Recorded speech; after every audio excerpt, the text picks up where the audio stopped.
Hello, how are you? This is Tim. It's my first time doing a video in a long time.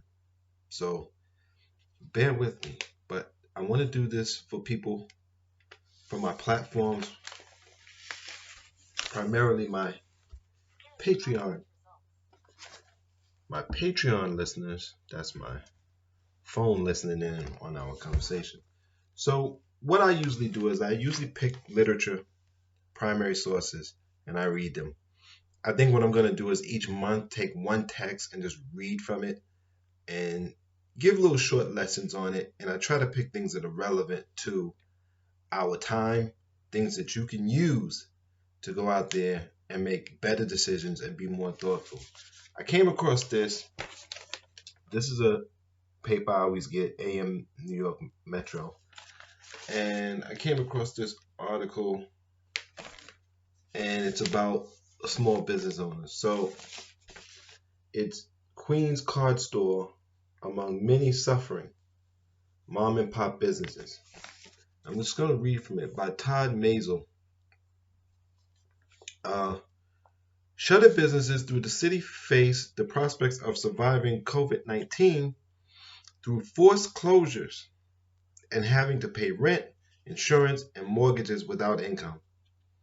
So many businesses face demise, and some have already closed, such as the famous Coogan's Bar in Washington Heights.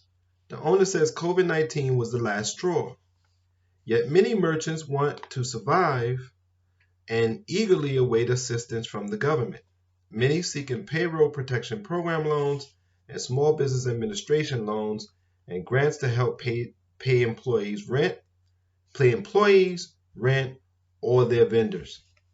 Not everyone is closed, and in some cases the business has been reduced to a trickle, some taking to websites to make a living, or restaurants who are doing takeout orders. Valerie Warnian and her husband Alan have owned EJ Cards and Gifts for 40 years on Myrtle Avenue in Ridgewood, Queens, and they are closed. The Warnians filed a petition to be an essential business, offering masks, hand sanitizer, bandanas, but they were denied. Valerie knows the problems of reopening, but also realizes that without income, she can't pay rent or any of her vendors. She still have Easter merchandise on her shelves and St. Patrick's Day products that are collecting dust. She yearns to open her most important day of the spring, being Mother's Day, where she sells cards, where her business needs to make sales or else. So they worry that the proposed opening of May 15th is a big problem with few solutions. I don't want this to put us out of business, but because of a virus, sighed Valerie, who is also a board member of the Myrtle Avenue Business Improvement District. My father-in-law opened this store. He passed away at age 75, and now my husband and I run the store, and I'm willing to go back to work and do whatever social distancing is needed to be open. They've not only missed the last two holidays, but are now losing graduations because schools were closed. Remember that.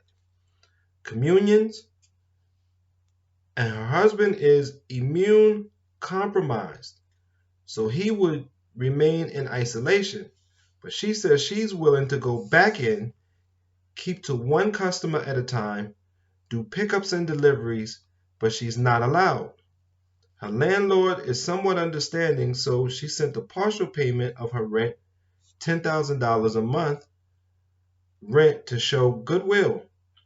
She is less concerned for herself than losing the business she loves, though she has lost friends and distant relatives to the virus. May 15th is the worst day they could do because we will miss Mother's Day. I'm willing to work by myself. Most customers pay by credit card, she said, and I let one or two in at a time. I do balloon deliveries. We applied for an SBA loan, but that fizzled out, and we even applied for an unemployment. I just don't know what else to do, but I guess I'm grateful to be alive. And she's probably not going to come back. You can't be in a store, and I'm gonna show you the store itself. That's the store. You can't be in a store that size by yourself. She's gonna have to hire somebody. It's gonna have to be at least one other person to manage letting people in at the time, to manage lines, keeping people 6 feet apart. She's gonna have to do that. Also, that's not going to be safe because when we go back and all these businesses close and there's no jobs, store owners are gonna have one or two choices: hire the local people who um, would be riffraff, or you might consider riffraff. Hire them, bring them in to do the small task, and you may have to just pay them cash. You may not be able to put them on the payroll. Whatever you got to do, you bring them in. Or those people are going to be robbing you because America is not a place where people go without while stuff is accumulating beside them. We're not going to sit and starve to death. And I'll tell you a story and I'll let it go. An elder just told me that now in New York City, because they don't have plastic bags, you have to bring your own totes. He said he saw a man come in with his own totes and walk out with 2 bags of totes and didn't pay for nothing.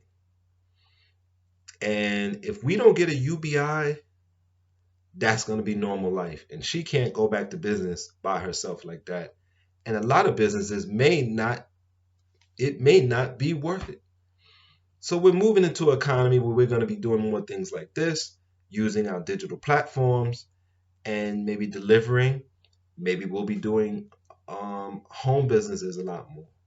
And I'm looking into doing something like that. So I just wanted to bring you that article. And I think the first book for May is going to be The Making of America.